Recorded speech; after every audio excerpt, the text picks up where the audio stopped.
Sümme kâle rahimehullah Teala İmam Gazali buyurdu. Ne buyurdu? Ve ennehu şüphesiz Allahu Teala fi zatihi yüce zatı hakkında malumul vücud varlığı malumdur. Neyle? Bil ukuli akıllarla. Yani zerre kadar aklı olan bir insan Allah'ımızın Celle Celaluhu varlığını anlar. Çünkü eserleri ona delalet ediyor. Eser müessirsiz olmaz.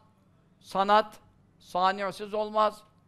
Hiçbir sandalye, masa, rahle ustasız meydana gelmez.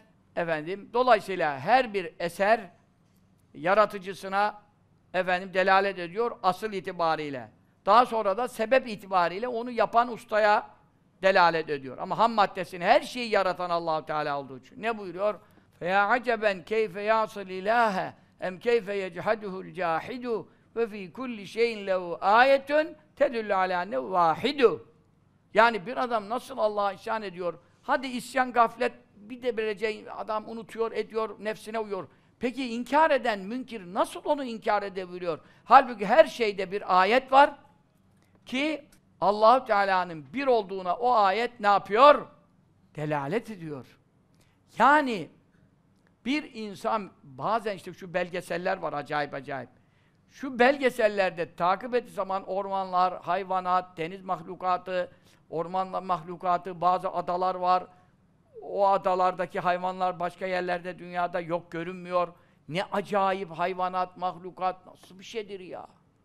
Eğer kumla uğraşıyorsa, yani kum eşeleyen bir hayvansa, onun mesela gözüne kum kaçmasın diye gözüne özel perde yaratmış. Kulağı da kuma giriyorsa, kulağında da özel perdesi var. Tak, aç, perdeyi çekiyor. Yani hangi iklimin hayvanı, nerede yaşayacak, ne yapacak, oraya göre ona, işte bu ayet-i vellezî kaddara fehedâ, sebbih isme rabbikel a'lâ, ellezî halakka fesevvâ, yarattı, tesbih etti, donattı, ondan sonra vellezî kaddara, takdir etti. Takdir demek, her şey ölçülü, biçimli, hesaplı, kitaplı, santimli, saniye, hiçbiri rastgele bir şey yok. Fehedâ, hidayet etti. Ne demek hidayet etti? Yani yeni doğmuş bebeği annesini emmeye hidayet ediyor. O onun okulunu mu okumuş yani? Okulu mu okumuş? O süt nasıl çekilir? Bunu çekmek, bunu emmek bir kuvvet ister. Bir operasyon ister. Yani daha yeni doğmuş, şimdi doktora gidiyorsun, şunu yapıyorsun, bunu yapıyorsun. Dişçi, başçı, aşçı, ağzını aç diyor, ağzımızı açamıyoruz. Dilini çek diyor, dilimizi tersine çeviriyoruz. Ya diyor, dilini geri çek diyor, biz öne götürüyoruz. Şu anda ben gidiyorum bazı doktora, ya geri çek diyor ya. Ben geri çekeyim derken ileri gitmişim yani. Ya üstte damağına da yapıştır diyor, ben altına yapıştırmışım yani. Hepimiz akıllı geçiniyoruz.